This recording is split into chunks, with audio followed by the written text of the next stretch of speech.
Hello friends, तो कैसे हैं आप लोग। तो आज की इस वीडियो में मैं रिएक्शन देने वाला हूं एक बोल बम का सॉन्ग है जिसका नाम है महादेव का दीवाना, जो कि पवन सिंह का सॉन्ग है और आज सुबह ही आया है। और मैंने इसके ऑडियो सॉन्ग पर मैंने रिएक्शन दिया था जिसमें मुझे कुछ ज़्यादा व्यूज नहीं मिला था, लेकिन आज वीडियो सॉन्ग आया है तो मैं आज देखता हूँ कि इस वीडियो पर मुझे कितना ज़्यादा सपोर्ट मिलता है, कितना ज़्यादा लाइक मिलता है। क्योंकि जिस तरह से इसके ऑफिशियल वीडियो पर व्यूज जा रहा है, इसका मतलब सॉन्ग काफ़ी ज़्यादा धमाकेदार होने वाला है, इसका वीडियो काफ़ी अच्छा होने वाला है। तो बिना टाइम को आए आज का वीडियो स्टार्ट करते हैं।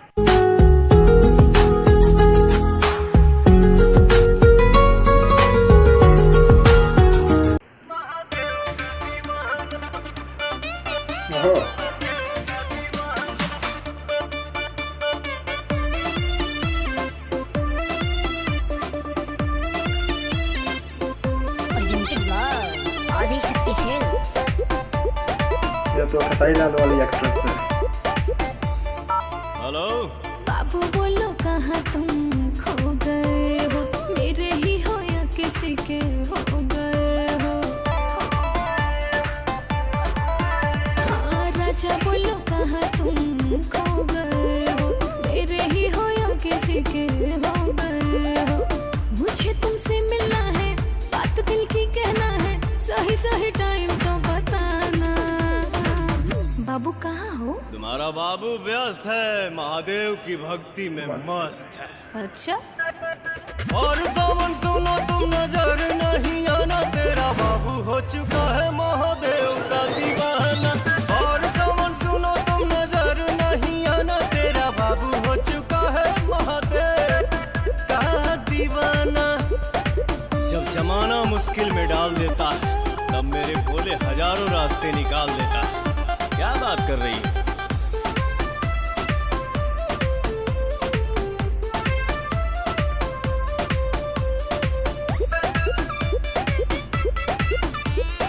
इनके गाने में डांस कम लेकिन स्टोरी ज़्यादा देखने को मिलता है, जो कि अच्छा लगता है देखने में। ऐसन बोला के हूँ करेला का, 24 घंटा ध्यान धरेला का।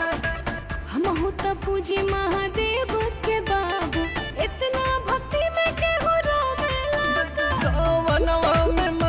यहाँ पर जो अचानक ट्यून चेंज होता है वो मुझे सुनने में काफ़ी अच्छा लगता है।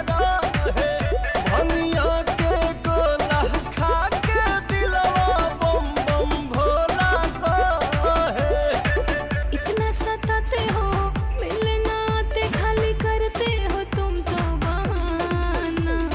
बाबू मिलो ना यार। और सावन सुनो तुम नजर नहीं आना, तेरा बाबू हो चुका है महादेव का दीवाना। और सावन सुनो तुम नजर नहीं आना, तेरा बाबू हो चुका है महादेव का दीवाना।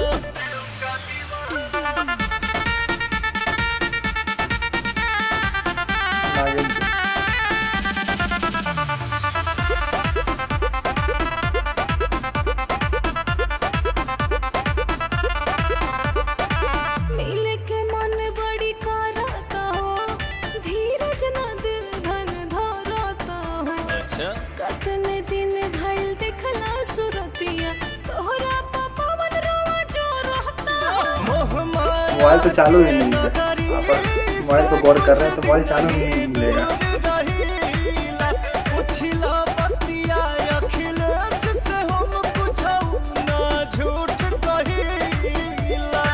मर्जी चलाते हो, क्यों पगलाते हो, क्या अच्छा लगता है तड़पाना।